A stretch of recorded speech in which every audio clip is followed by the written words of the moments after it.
Welcome back to our channel education express live with education চ্যানেলে আপনাদের সকলকে স্বাগত।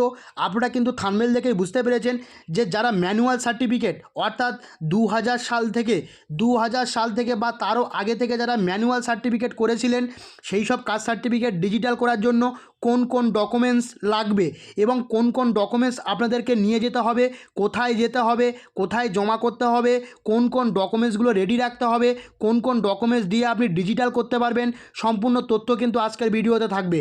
তো ম্যানুয়াল সার্টিফিকেট, এসসি সার্টিফিকেট বা এসটি সার্টিফিকেট বা ওবিসি সার্টিফিকেট, যাদের ম্যানুয়াল সার্টিফিকেট আছে 2011-র আগে, যাদের ম্যানুয়াল সার্টিফিকেট আছে তারা যদি ডিজিটাল করতে চান তাহলে কিন্তু আজকের ভিডিওটা শেষ পর্যন্ত দেখুন। আজকের ভিডিওটার মধ্যে কিন্তু অনেক ইনফরমেশান তথ্য আছে যেটা আপনার সার্টিফিকেটটাকে ম্যানুয়াল সার্টিফিকেটটাকে ডিজিটালি করে দেবে এবং এই ডিজিটাল সার্টিফিকেট আপনার কিন্তু সব জায়গায় কাজে আসবে। পরবর্তীতে কিন্তু ম্যানুয়াল সার্টিফিকেটের কোনো রকম কোনো ভূমিকা থাকবে না। তো এই ডিজিটাল সার্টিফিকেট তৈরি করার জন্য আজকের ভিডিওটা সম্পূর্ণ এবং শেষ পর্যন্ত দেখুন।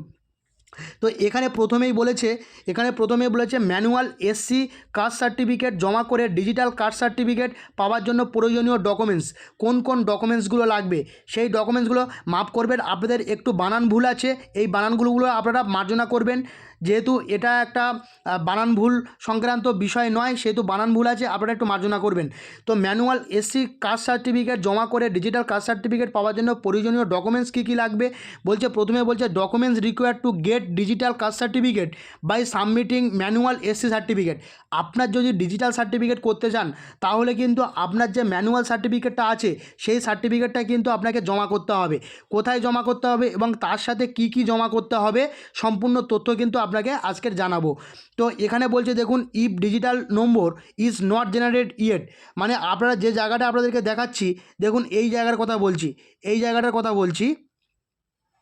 এখানে বলছে digital number is not generate yet, মানে আপনার যদি ডিজিটাল নম্বর জেনারেট না হয়ে থাকে আপনার সার্টিফিকেটে তো আপনাকে প্রথমে কি করতে হবে, প্রথমে আপনাকে অনলাইন অ্যাপ্লিকেশান, অর্থাৎ প্রথমত আপনাকে অনলাইন অ্যাপ্লিকেশান করতে হবে। প্রথমে অনলাইন অ্যাপ্লিকেশান, তারপর অরিজিনাল এসসি সার্টিফিকেট, আধার এবং ভোটার কার্ড দিতে হবে, এক কপি ফটো কপি দিতে হবে, রেসিডেন্সিয়াল সার্টিফিকেট দিতে হবে।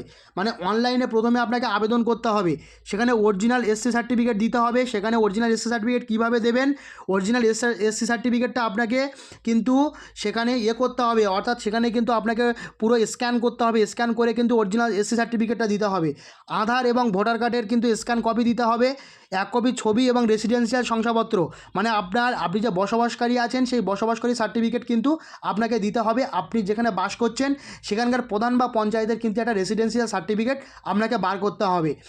তারপরে এটা থেকে আপনি কিভাবে এখানে ডিজিটাল নম্বর তৈরি করবেন বলছে, if already having digital number start with, বলছে আপনাকে কিন্তু এখানে যদি কি করতে হবে, যদি অলরেডি আপনার ডিজিটাল নম্বর স্টার্ট হয়ে থাকে, ডিজিটাল নম্বর স্টার্ট হয় কত থেকে, WB0303 এরকমভাবে স্টার্ট হয়, তো সেক্ষেত্রে কিন্তু অ্যাপ্লিকেশান হ্যান্ড রিটেন অ্যাপ্লিকেশান দিতে হবে, কপি অফ ডিজিটাল নম্বর, অর্থাৎ আপনার এখানে কিন্তু অ্যাপ্লিকেশান দিতে হবে।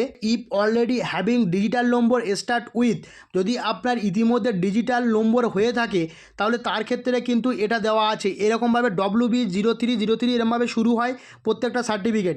সেখানে আপনার কোন কোন ডকুমেন্টস লাগবে দেখুন, এখানে অ্যাপ্লিকেশান হ্যান্ড রিটেনের অ্যাপ্লিকেশান লাগবে, কপি অফ ডিজিটাল নম্বর লাগবে, অরিজিনাল এসসি সার্টিফিকেট লাগবে, আধার ও ভোটার কার্ড লাগবে এবং এক কপি ফটো লাগবে এবং রেসিডেন্সিয়াল সার্টিফিকেট লাগবে।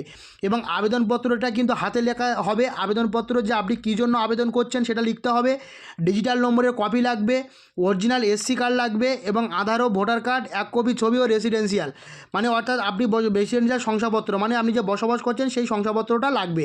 তো যদি আপনার হয়ে থাকে তার জন্য কিন্তু এটা আপনাকে করতে হবে। যদি আপনি নতুনভাবে যদি ডিজিটাল সার্টিফিকেট চান তাহলে এটা করতে হবে।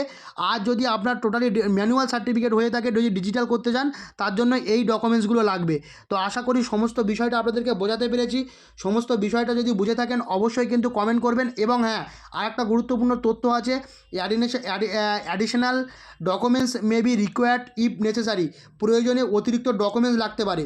কোন কোন ডকুমেন্টস লাগবে দেখা যাচ্ছে এসআইআর অর্থাৎ 2026-এর এসআইআরের যে ভোটার লিস্ট, সেই ভোটার লিস্ট লাগতে পারে। এছাড়া আরও বিভিন্ন কিন্তু তথ্য কিন্তু আপনাদের লাগবে। তো বিষয়টা আশা করি আপনারা বুঝতে পেরেছেন। যাদের ম্যানুয়াল সার্টিফিকেট আছেন, অনেক দিন থেকে বলছেন 2000 থেকে 2000 সাল থেকে যাদের শুরু বা তারও আগে থেকে যাদের শুরু, যারা ডিজিটাল করতে চান, তাহলে কিন্তু আমার এই প্রসেসটা ফলো করুন।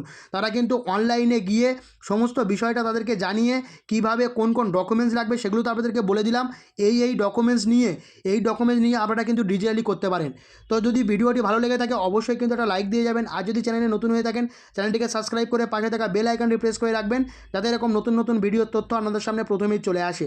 তো আজ এই পর্যন্ত, পরবর্তী কোনো ভিডিওতে আপনাদের সঙ্গে আবার দেখা হচ্ছে।